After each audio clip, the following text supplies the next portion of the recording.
Hello guys, welcome back to our channel. வீடியோக்குள்ளே போகிறதுக்கு முன்னாடி மறக்காம இந்த வீடியோக்கு ஒரு லைக்கை போட்டுருங்க. அது மட்டும் இல்லாமல் ஹைப் அப்படின்ற ஆப்ஷனையும் கிளிக் பண்ணிடுங்க. சரி, வாங்க நம்ம வீடியோக்குள்ளே போயிடலாம். ஸ்டார்டிங் சீனில் ஹீரோயினுமே அந்த தலைவாணியை பிடிச்சிட்டு இருப்பா. அதையுமே ஹீரோக்காரன் பார்த்துட்டு என்னடா இது அப்படின்னு சொல்லி பார்த்துட்டு இருக்கும்போது ஐயோ ரொம்ப பண்ணிட்டோமோ அப்படின்னு சொல்லிட்டு அந்த தலைவாணி அங்கே வைக்கிறா. அவனுமே என்னுடைய வேலெட்டை வச்சுட்டு போயிட்டான் அப்படின்னு சொல்லி எடுத்துகிட்டு போக சொல்ல இவனுமே ராஜோன்னு பின்னாடியே போகிறான். அவன் என்ன பண்ணிடுறான் அப்படின்னா கதவை அடைச்சிடுறான். நம்ம ஹீரோயின் தலையில் அப்படி இடிச்சிருச்சு. அதுக்கப்புறம் அவளுக்கு இடிச்சிருச்சின்னு சொல்லி நின்றுட்டு இருக்கும்போது ஹீரோவுமே என்னாச்சு, நானா வேணும்னே பண்ணல அப்படின்னு சொன்னால் இல்லைங்க லைட்டாக இடிச்சிருக்கு, வேற ஒன்றும் இல்லை அப்படின்னு சொல்லும்போது இங்கே வா ஒரு நிமிஷம் அப்படின்னு சொல்லிட்டு அவளை உட்கார வச்சு அவள் தலையில் ஒத்தனெல்லாம் கொடுத்துட்ருக்காம்பா. அதுக்கப்புறமேட்டு நீதி ஃபோன் பண்ணியிருப்பா போல, நான் ஒரு இம்பார்ட்டன்ட் ஒர்க்காக போகணும் அப்படின்னு சொல்லிட்டு அந்த இடத்துல இருந்து போயிடுறான். இந்த பக்கம் நீதியுமே ஒரு ஜுவல் கடைக்கு தான் வந்திருக்கான். அங்கே எப்படியாச்சும் ஜுவல் வாங்கணும் அப்படின்னு சொல்லி பார்த்துட்டு இருக்கும்போது நம்ம ஹீரோக்குமே ஃபோன் பண்ணி நீங்கள் எங்கே இருக்கீங்க, வரீங்களா, என்ன எப்படி அப்படின்னு சொல்லி கேட்டால் அவனுமே அந்த இடத்துக்கு போயிருக்கான்.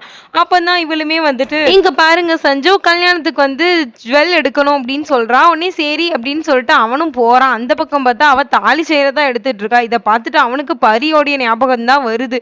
இவனுமே ஒரு நிமிஷம் படபடன் அப்படின்னு நின்றுட்டு இருக்கும்போது என்னங்க ஆச்சு உங்களுக்கு அப்படின்னு சொன்னால் இல்லை இதைத்தான் நம்ம கம்பல்சரி எடுக்கணுமா அப்படின்னு சொல்லும்போது ஆமாம் கல்யாணத்துக்கு இதானங்க தேவை அப்படின்ற மாதிரி அவள் ஒரு பக்கம் சொல்லிட்டு இருக்கா. அதுக்கப்புறம் இவன் ரொம்ப படபடம் இருக்கான்னு சொல்லிட்டு அங்கே உள்ளவங்கள தண்ணி கொண்டு வர சொல்லியிருப்பான். அவங்களுமே தண்ணி கொண்டு வந்ததுக்கப்புறம் இவன் தண்ணி குடிச்சிட்டு இருக்கும்போது அந்த இடத்துலையுமே யாருமே இல்லை. அதனால் இவளுமே அந்த இடத்துல வாங்கலை.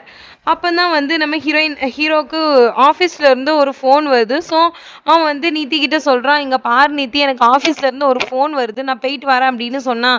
அப்போ நீங்கள் எனக்கு ஜுவல்ஸ் எடுக்கிறதுக்கு ஹெல்ப் பண்ண மாட்டீங்க அப்படி தானே, சரி போயிட்டு வாங்க போங்க போங்க அப்படின்ற மாதிரி அவ சொல்ல அதுக்கு ஹீரோவுமே நான் போயிட்டு வரேன் நீ எதுவும் நினச்சிக்காத அப்படின்னு சொல்லிட்டு டக்குனுமேட்டு அவனுமே அந்த இடத்துல அப்படி போயிடுறான் ஆஃபீஸுக்கு. அப்படி இந்த பக்கம் ஆஃபீஸில் பார்த்தா எல்லாருமே புகழ்ந்து தள்ளிட்டு இருக்காங்க ஹீரோவை. என்னடா ஆச்சு அப்படின்னு சொல்லி பார்த்தா அவன் ஒய்ஃப் இருக்கால. ஸோ அவன் ஆஃபீஸில் உள்ள எல்லாருக்கும் சாப்பாடு கொடுத்துருப்பா போல. அப்படி நம்ம ஹீரோக்கும் சாப்பாடு கொடுத்துருக்கா.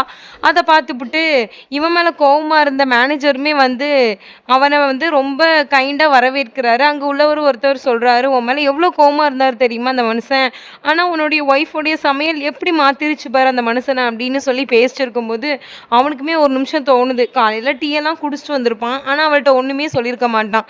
அதே மாரிக்குள்ள அவள் செஞ்சு கொடுத்த சாப்பாடு சாப்பிட்றான், நல்லாதான்பா இருக்குது அப்படின்ற மாதிரி உட்காந்துருக்கான். அப்படி இந்த பக்கம் ஹீரோயினுமே தன்னுடைய செயினை மாற்றலாம் அப்படின்னு சொல்லிட்டு ஜுவல்ஸுக்கு கிளம்பிட்டு இருப்பான். அப்போ தான் இந்த பக்கம் நீத்திக்குமே அவங்க அம்மா ஃபோன் பண்ணுறாங்க. அம்மா ஃபோன் பண்ணுறதை தெரிஞ்சுக்கிட்டு அவளுமே யாரா நம்பர் கொடுத்தா அப்படின்னு பார்த்தா நம்ம ஹீரோயின் தான் நம்பர் கொடுத்தான்னு கண்டுபிடிச்சிட்டா. அதனால ஹீரோயின்கிட்ட எப்படியாச்சும் இதை பற்றி கேட்கணும் அப்படின்னு சொல்லி யோசிச்சுட்டு இருப்பா. அதுக்குள்ளே ஹீரோயினுமே அவள் நிற்கிற ஜுவல்ஸ் கடைக்கு அவளுமே போயிடுறா. அதுக்கப்புறம் என்ன இவங்க ரெண்டு பேரும் ஒரே இடத்துல இருப்பாங்க. அப்போ இவ சொல்றா, நீ ஏன் தேவையில்லாம எங்க அம்மாவுக்கு நம்பரை கொடுத்தேன், நான் என்ன எங்க அம்மாவுக்கு சொல்லணும்னு எனக்கு என்ன தெரியாமையா இருக்கா, நான் உங்களுக்கு சொல்லக்கூடாதுன்னு நான் நினைக்கிறேன் வைக்கிறேன் அப்படின்னு சொல்லும்போது ஹீரோயின் ரொம்ப திட்டிடுறா, ரொம்ப ஹார்ஷா பேசுறா. அதுக்கு ஹீரோயின் சொல்றாங்க, எங்க பாரு உன்னுடைய அம்மா சின்ன பிள்ளையில இருந்து உன்னை எவ்வளவு கஷ்டப்பட்டு வளர்த்துருப்பாங்க, அது அவங்களுக்கு தான் தெரியும். நீ இவ்வளோ பெரிய சக்சஸ்ல இருக்க, இப்போ உனக்கு கல்யாணம் அப்படின்னா அவங்களுடைய பிளஸிங் உனக்கு வேணாமா, கொஞ்சம் கூட யோசிக்க மாட்டியா அப்படின்னு சொல்லிட்டு ஹீரோயின் ஒரு பக்கம் இப்படி பேசிட்டு போவா. அதை பார்த்துட்டு இவளுக்கு ரொம்ப கஷ்டமா இருக்கு. ஐயோ நம்ம அம்மாவை இப்படி பண்ணிட்டோமே அப்படின்னு சொல்லிட்டு அவளுமேட்டு ஹீரோயின் கிட்ட மன்னிப்பு கேட்குறா. சாரிடி என்னை மன்னிச்சிரு, நான் தெரியாமல் பண்ணிட்டேன், நான் எங்கள் அம்மா கிட்ட பேசுகிறேன் அப்படின்ற மாதிரி அவள் ஒரு பக்கம் சொல்லிட்டு இருக்கா. ஒரு வழியாக இவ புரிஞ்சுக்கிட்டால அப்படின்னு சொல்லிட்டு ஹீரோயினுமே அந்த இடத்துல இருந்து வந்திருப்பாங்க. அப்போ தன்னுடைய அம்மாட்டையுமே ஃபோன் பேசுகிறான். அந்த மாதிரி கல்யாணம் அப்படின்னு சொன்னால் அம்மா எனக்கு பரி சொன்னா, நீலாம் சொல்ல மாட்டியா, நீ எவ்வளோ பெரிய ஒரு இடத்துக்கு வந்திருக்கேன், நான் அதெல்லாம் நினச்சே பார்க்கல, ஆனால் நீ ஊரை விட்டு இப்படி ஓடி இருக்க வேணாம், எல்லாரும் என்னை பற்றி எப்படி பேசினாங்க, சரி அதை விடு, நான் உன் கல்யாணத்துக்கு வாரம்மா அப்படின்ற மாதிரி அவங்க ஒரு பக்கம் சொல்ல இவளுமே தன்னுடைய வீட்டுக்கு வந்திருப்பான். அப்போ நம்ம ஹீரோ அங்கே போயிருக்கான். ஸோ அவன்கிட்ட இந்த மாதிரி நான் ஒன்று பண்ணிட்டேன், நீ எதுவும் என்ன கோச்சுக்காது அப்படின்னு சொன்னான். என்ன விஷயம் அப்படின்னு சொல்லி அவன் கேட்க அதுக்கு நீத்தியுமே என்னுடைய அம்மாவை நான் இன்வைட் பண்ணிட்டேன், என் ஃப்ரெண்டு தான் சொன்னான், அதனால் நான் இன்வைட் பண்ணியிருக்கேன் அப்படின்னு சொல்லும்போது அவனுமே சரி பரவாயில்ல, பெற்றவங்களுடைய ஆசீர்வாதம் வேணும்ல, ஸோ அவங்க இருக்கட்டும், அவங்கள வர சொல்லு அப்படின்ற மாரி அவன் சொல்றான். அப்படி நீதிக்கு மேட்டு டீ எல்லாம் போட்டு குடுத்துட்டு,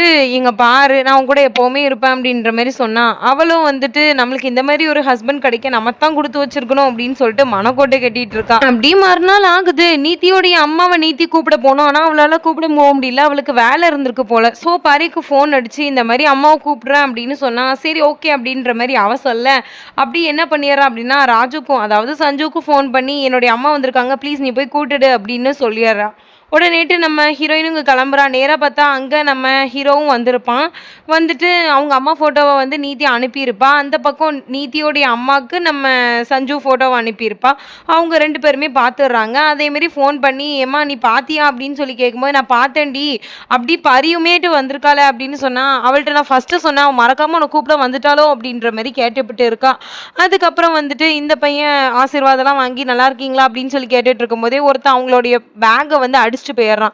இவனுமேட்டு பின்னாடியே ஓடிட்டான். இந்த பக்கம் ஹீரோயினுமே வந்து பின்னாடி ஓடுறாங்க. அதுக்கு வந்து அவங்க அம்மா சொல்றாங்க சஞ்சு வந்திருக்காப்லம்மா அவங்க வந்து அந்த பேக்கை வாங்க போயிருக்காங்க பிரச்சனை இல்லை அப்படின்னு சொல்லி கொஞ்ச நேரம் அப்படி உட்காந்துட்டே இருப்பாங்க. உடனே பரி சொல்றா நீங்க வாங்கம்மா வீட்டுக்கு இங்கே எவ்வளோ நேரம் தான் உட்கார முடியும் அவங்க பேக் கொண்டு வருவாங்க அப்படின்னு சொல்லிட்டு இவங்க 2 பேரும் வீட்டுக்கு தான் டாக்ஸியில் கிளம்பிட்டு இருக்காங்க. அப்படி அந்த பக்கம் நம்ம ஹீரோவுமே போலீஸ்காரவங்கள்ட்ட சொல்றான் இவன் தான் திருட அப்படின்னு சொன்னா இங்க பாருப்பா 2 பேருமே போலீஸ் ஸ்டேஷனுக்கு வாங்க 2 பேருமே அடிச்சுட்டு இருந்திருக்கீங்க ஸோ அதுக்கப்புறம் பார்த்துக்கலாம் அப்படின்னு சொல்லிட்டு போலீஸ் ஸ்டேஷன் கூட்டு போறாங்க. அப்படி இந்த பக்கம் பரி வீட்டில் ஏதோ ஒரு ஃபங்க்ஷன் நடக்க போகுது. அதே மாதிரிக்குள்ள எல்லாரும் உட்கார்ந்துட்டு இருக்காங்க. ராஜு இன்னும் வரலையா அப்படின்னு சொல்லி கேட்டா ராஜு வருவான் நீ உட்காருமா அப்படின்னு சொல்லிட்டு அவங்களுமே சொல்லிடுறாங்க. அதுக்கப்புறம் ஹீரோயினுமே உட்கார்ந்துருக்கும் போது கரெக்டாக அந்த டயத்துக்கு ராஜுவுமே வந்துடுறான். வந்து உட்கார்ந்துருப்பான். அதுக்கு அவங்க ஆன்ட்டியுமே ஃபோனை தயவு செஞ்சு வை ராஜு அப்படின்னு சொல்லிட்டு இருக்கும்போது அந்த பக்கம் நீதி தான் ஃபோன் பண்ணியிருப்பா. நீதியோடைய ஃபோனை நம்ம ஹீரோ அட்டன் பண்ணலை. அதுக்கப்புறமேட்டு பார்த்தா அந்த பூஜையில் உட்காந்து பூஜை பண்ணிட்டு இருக்கும்போது நிறைய புகையாக வந்துடும். அதனால வந்து அங்கே உள்ள எல்லார் கண்ணுக்குமே வந்து கண்ணு கரிப்பு வந்துடும். அதனால வந்து நம்ம நீதியோடைய அம்மாவுக்கு ராஜு அதாவது சஞ்சு வந்து அந்த வீட்டுக்கு வந்ததே தெரியாமல் இருந்திருக்கும். அதுக்கப்புறம் வந்து ஹீரோயின் தான் டேக் கேர் பண்ணிக்கிறா. அதுக்கப்புறம் அவனுமே எனக்கு ஒரு இம்பார்ட்டண்ட்டான வேலை இருக்குது அப்படின்னு சொல்லிட்டு அந்த இடத்துல இருந்து கிளம்பிடுறான். அப்படி பரி வீட்லேயுமே ஒரு அண்ணன் இருப்பாங்க. அவங்கள வந்து கொண்டு விட சொல்கிறாங்க. அதனால நீதி வீட்டுக்குமே வந்து கொண்டு விட்டுடுறாங்க. இந்த பக்கம் வந்து நம்ம ஹீரோவும் அங்கே தான் நிற்பான். அங்கே நின்னவன்ட்டு நம்ம நீதியுமே அந்த தாலி செயினை காமிக்கிறாங்க. அப்படி வந்துட்டு அவனுக்கு ஒரு மாதிரி ஆகுது. வெளியில் காமிச்சிக்கல. உடனேட்டு அந்த நீதியோடைய அம்மாவும் வராங்க. வந்ததுக்கப்புறம் இவன் போய் ஒளிஞ்சுக்கிறான். ஸோ இவங்களுமே பார்த்துக்கல. அதுக்கப்புறமேட்டு இந்த பக்கம் ஹீரோயினுமே நீதிக்கு தேவையான கல்யாணத்துக்குள்ள எல்லா ஃபெசிலிட்டிஸையுமே பண்ணுறாங்க. எல்லா இடத்துக்கும் போய் போய் அலைஞ்சு வேலை பார்த்துட்டு இருக்காங்க. அப்படி பார்த்தா அந்த ரவுடி பையன் இருக்காம்ல ராகேஷ் அவனுடைய ஆள் வந்து நம்ம ஹீரோயினை வீடியோ காலில் காமிச்சிட்டு இருக்கான். நம்ம ஹீரோயினுக்கு ஏதோ தப்பாக தெரியுது. அவளுக்கு என்னென்னு புரிய மாட்டேங்குது. அதுக்கப்புறம் பார்த்தா ஒரு இடத்துல ஒளிஞ்சிருக்கா. இவனுங்க தான் வாரானுங்கன்னு தெரிஞ்சுக்கிட்டு ஹீரோக்குமே ஃபோன் பண்ணியிருப்பா. ஹீரோ சொல்கிறா நீ அந்த வண்டி நம்பரை மட்டும் நோட் பண்ணு அப்படின்னு சொன்னால் அவளுமே வண்டி நம்பர் நோட் பண்ணி சொல்றதுக்குள்ள அவளை புடிச்சிட்டு போயிடுறாங்க. எப்படியோ சேஸ் பண்ணி நம்ம ஹீரோயினையுமே காப்பாத்திடுறான். அப்படி ஹீரோ கூட கார்ல தான் நம்ம ஹீரோயின் போயிட்டு இருப்பா. அவ ரொம்ப அழுதுட்டு இருப்பா. அதுக்கு ஹீரோவுமே வந்து இந்த பாரு பெரிய அழாத அப்படின்னு சொல்லிட்டு ரொம்ப கேர் பண்ணி பாக்குறான். அப்படி பார்த்துட்டே இருக்கும்போது என்ன ஆயிடுச்சு அப்படின்னா நிறைய ரவுடி பசங்க வராங்க. நம்ம ஹீரோ இழுத்து போட்டு அடிச்சுட்டு இருக்காங்க. ஹீரோயினுக்கு என்ன பண்றதுன்னே தெரியல. அங்க உள்ள எல்லாரையும் ஹெல்ப்க்கு கூப்பிட்டு இருக்காங்க. யாருமே வர மாட்டேங்கிறாங்க. அங்க கிடக்குற செங்கல் எடுத்து அடிச்சுட்டு இருக்காங்க. அங்க இருக்கிற அந்த ஒரு கத்தி இருக்கும். அதை வச்சு யாருக்கிட்ட வந்தாலும் வெட்டிடுவேன் அப்படின்ற மாதிரி சொல்லிட்டு இருக்காங்க. நான் அதுக்குள்ளேயுமே நம்ம ஹீரோக்கு வயிற்றுலையுமே குத்துப்பட்டிருக்கும். எல்லாத்தையுமே சரமாரியா வெட்டுறா நம்ம ஹீரோயின். அதுக்கப்புறம் அவங்க எல்லாருமே ஓடிட்டாங்க. தென் நம்ம ஹீரோ வந்து ஹாஸ்பிட்டலுக்கு அழைச்சிட்டு வர இந்த மாதிரி வீட்லேயுமே ஃபோன் அடித்து சொல்கிறான். டாக்டர்காரவங்களுமே வந்து இந்த மாதிரி இவர் பொழைக்க 50% தான் சான்ஸ் இருக்குது அப்படின்ற மாதிரி சொல்கிறாரு. ஹீரோயின் அழுதுட்டு இருக்கா. இதுக்கப்புறம் என்ன நடந்துச்சு நம்ம நாளைக்கு பார்க்கலாம். நம்ம சேனலை மறக்காம சப்ஸ்கிரைப் பண்ணிக்கோங்க அண்ட் ஃபாலோ பண்ணிக்கோங்க. நெக்ஸ்ட் வீடியோவில் உங்களை சந்திக்கிறேன். அது வரைக்கும் பை ஃப்ரெண்ட்ஸ்.